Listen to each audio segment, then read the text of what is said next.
Share मार्केटमध्ये गुंतवणूक करण्यास भाग पाडून 1,12,97,000 फसवले. गांधीनगर पोलीस चौकीत गुन्हा दाखल.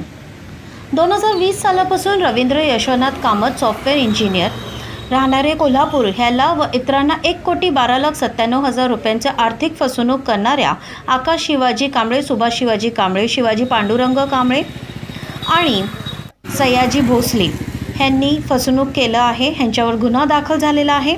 आरोपी यांना फर्यादी व अन्य लोकांना फोरकेस मार्केटिंग ट्रेडिंग करीत असल्याचं सांगून उजगाव तालुका करवीर येथे bright boule trading and investment private limited कंपनीमधून बोलवून शेअर मार्केटचे ट्रेडिंग दिले. शेअर मार्केटच्या माध्यमातून आरोपी यांनी भरपूर पैसे कमवले असल्याचे सांगून त्याच्याकडील महागड्या गाड्या, ब्रँडेड कपडे, विदेशी दोरे असे दाखवून त्यांना पैसे गुंतवणूक करण्यास सांगितले, समोहित केले व आकर्षक परताव्याचा आमिष दाखवून फर्याद त्यांच्या पत्नी व इतर लोकांना शेअर मार्केटमध्ये गुंतवणूक करण्यास भाग पाडले.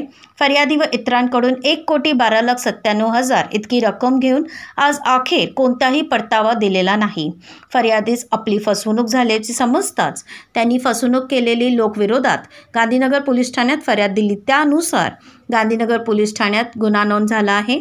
अशा प्रकारे आमिषात दाखवून कोणाची फसवणूक झाली असल्यास त्यांनी गांधीनगर पोलीस ठाण्याशी संपर्क साधावा असे आवाहन गांधीनगर पोलीस ठाण्याने दिलेला आहे. अशा झणक्या बातम्या जाणण्यासाठी सिंधू स्टार चॅनल लाईक करा. धन्यवाद.